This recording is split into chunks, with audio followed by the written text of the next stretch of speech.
गूंगे पति पत्नी का दर्द। मेरा नाम प्रवीण है। मुझे गांव के घर से काफ़ी दूर की बड़ी सिटी में नौकरी मिली थी। इस शहर में भाड़े का घर लेकर रहने लगा। पड़ोसी के तौर पर घर के सामने ही एक घर था जिसमें एक बुजुर्ग जोड़ा रहता था। दोनों बिल्कुल अकेले थे, मतलब ना कोई बेटा, ना बेटी, ना नाती, ना पोते, यानी कि संयुक्त परिवार नहीं था। मैं एक संयुक्त परिवार का सदस्य था, इसलिए मुझे अक्सर उनके बारे में विचार आते रहते थे। मुझे देखकर बुरा लगता है, इतनी उम्र होने के बाद भी उनकी देखभाल करने वाला कोई भी उनके साथ नहीं है। जब मैं सुबह ऑफिस के लिए निकलता था तो देखता था कि दादी जी अपने कपकपाते हुए हाथों से दादाजी को चाय देती थी। वैसे ही कपकपाते हाथों में कप लिए दादाजी चाय पीते थे। वहाँ पर रहते हुए कुछ दिन होने के बाद मुझे पता चला कि यह दोनों मिलजुल के धीरे धीरे घर के सारे काम करते थे। कोई भी उनसे जाकर बात नहीं करता। इतने दिनों में मैंने उनकी आवाज़ तक नहीं सुनी थी। जब मैं शाम को ऑफिस से घर आता था तब दोनों को घर के आंगन में बैठा पाता था और उन दोनों के ही चेहरे पर थकान साफ साफ पड़ पाता था। मेरा मन कई बार करता था कि उनसे जाकर बात करूं, लेकिन फिर किसी वजह से मेरे पांव वहीं पर थम जाते। मैं जब जब उन्हें देखता था मुझे मेरे दादा दादी की बहुत याद आती थी और मैं घर पर फ़ोन लगाकर उनसे बात कर लिया करता था। एक संडे जब मुझे ऑफिस में छुट्टी थी तो मैंने देखा दादी जी काम कर रही थी, लेकिन उन्हें रोज़ की अपेक्षा आज काम करने में कुछ ज़्यादा ही तकलीफ़ हो रही थी। मैंने उनके पास जाकर पूछा कि दादी जी, आपकी तबीयत तो ठीक है ना? क्या मैं आपकी कोई मदद कर सकता हूँ? उन्होंने कोई प्रतिक्रिया नहीं दी। मैंने दोबारा उनसे पूछा, बताइए दादी जी, मैं क्या करूं आपके लिए? उन्होंने फिर भी कोई उत्तर नहीं दिया। मुझे काफ़ी आश्चर्य हुआ। कुछ मिनटों बाद दादाजी वहां आए और वह भी कुछ नहीं बोले। मैंने ही बात को आगे बढ़ाते हुए कहा, मुझे लगता है कि दादी जी की तबीयत खराब है, इसलिए मैं यहाँ आया हूँ। मैं आपकी मदद करना चाहता हूँ। बताइए मैं कैसे आपकी मदद कर सकता हूँ?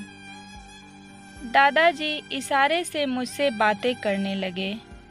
उन्होंने इशारे से मुझे बताया, दादी जी सुन और बोल नहीं सकती।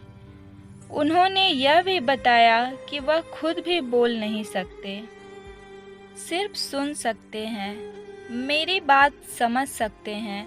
उन्होंने इशारे से दादी से कुछ कहा और दादी ने मेरी तरफ देखकर मेरे माथे पर हाथ फेरा।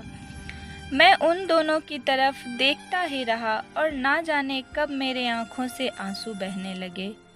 उस दिन के बाद जब जब मुझे समय मिलता मैं उनके पास चला जाता। वह मुझ पर बहुत प्यार बरसाते। अब तो मुझे उनके इशारे की मीठी भाषा भी बहुत अच्छे से समझ में आने लगी थी। एक दिन मैंने दादाजी से पूछा कि वह अकेले क्यों रहते हैं, क्या उन्हें कोई औलाद नहीं?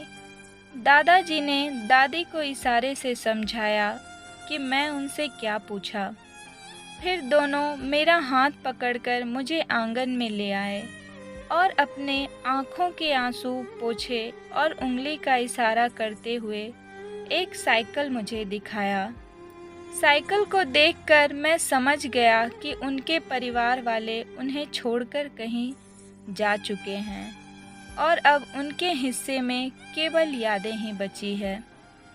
उन्हें रोता हुआ देखकर मैं भावुक हो गया और मैंने दोनों को गले से लगा लिया।